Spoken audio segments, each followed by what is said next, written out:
What's better, talking to your friends or talking to your woman about your emotions? I'm going to just say this. I'm going to look to the camera and say, guys, do not talk to your girlfriend about your emotions. Why do guys say this? I feel like that's a lot of red pill talk, you know? There's some things that men are supposed to be in women's eyes, and there's some things that are never supposed to see, and your woman's not supposed to see you cry. I don't care if your family passed away, you're not supposed to cry. And it's not because you're not emotional. You come and cry to me, come and cry to your boy, come and cry to your sister. You do not cry to your woman. Women, it's not their fault. They're just like hypergamous inside their body. It's not their fault. There's studies that have confirmed this too. Women lose respect for men after they see them cry. Now, I know there's going to be a whole bunch of women in my comment section arguing and all this stuff, but it's already been proven that women literally lose feelings for men who cry. Women do not like hearing men cry, complain about their problems, or even care when they're going through mental issues. Now, a lot of you guys are probably like, oh, this is not true. You know, I care for my boyfriend. Yeah, maybe a good 20 of you guys do care, but there are a lot of situations where women do not care about men's mental health or what a man has to say. And a lot of the times it devalues the man. So I recommend men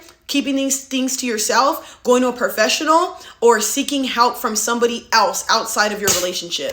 This next part is an opinion, but I really wish that men were able to communicate with their partners and feel safe. I wish that men can be vulnerable with their women and feel safe and not have it thrown back in their face. But that is not the case. Women will weaponize this, use it against you, make fun of you for it, and belittle you any chance they get. Now, I'm not doing this to antagonize or to say women aren't good people or to say that, you know, every woman's like this. That is not the case. There are women out there who will listen to you. There are women out there who will love you and be vulnerable with you when you need that. But that's a very slim amount of women. And I just don't like that women like to argue these type of things as if I've never met any men in my life. I don't have nothing but brothers. I don't counsel men for a living, so I wouldn't know. You see what I'm saying? So please understand, this is coming from a factual point. Also, it's proven, you guys. You women should do better. Like, you can't sit here and complain about things that men need help with when you're contributing to that hurt.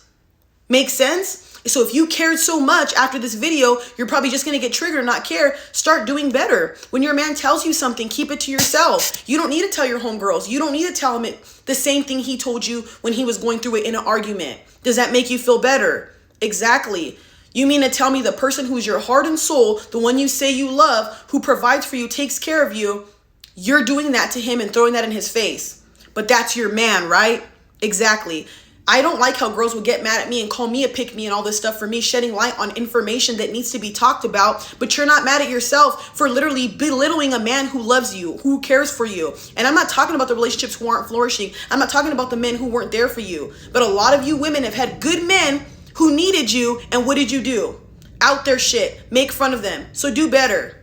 You know I'm going to add a second part to this, and the reason why I'm doing that is because I hate when I make videos like this and I always get a whole bunch of women that are upset and that are bothered, and they take everything that I say as like me picking at them or I can't stand them, and that is not the freaking case.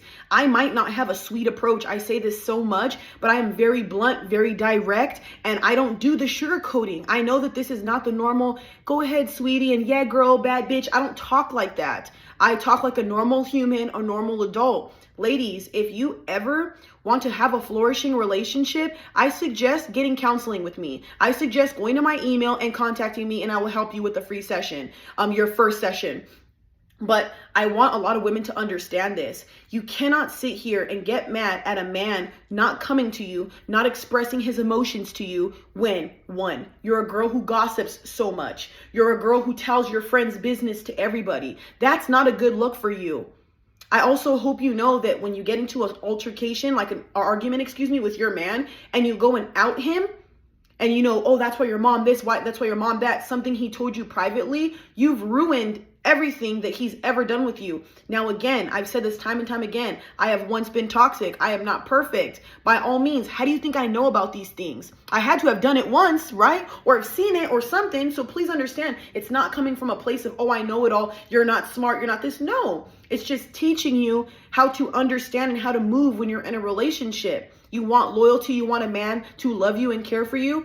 Us as women, we are supposed to protect our men, their hearts, and protect them emotionally, spiritually, things like that.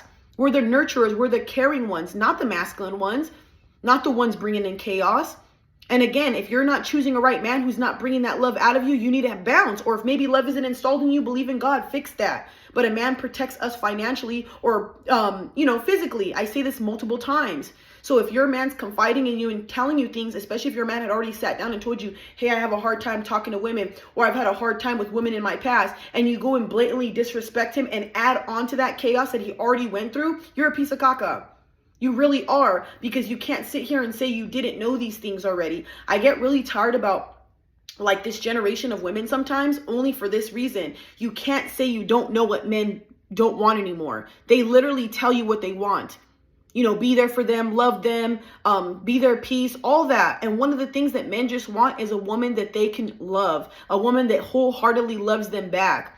And all you have to do is reciprocate that energy with time, love, and loyalty. And you guys don't even want to do that, which is the bare minimum. So ladies, please, I'm letting you know now, men's mental health is at an all-time high. You can either contribute to that or lessen that number. I hope you would want to lessen that number like I do. So by all means, you could take whatever I'm saying and, get upset about it. But in all reality, this all turns back around on us. We don't take care of men.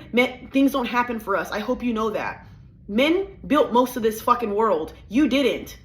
So the more and more men go downhill, the more and more men don't have things, that's going to make us all slowly crumble. But women in a society don't know this. So like I said, women, and don't enable men, help them. Just like you want men to help you, you do the same. Put love into this world, be kind. It's simple. Have a good one, guys.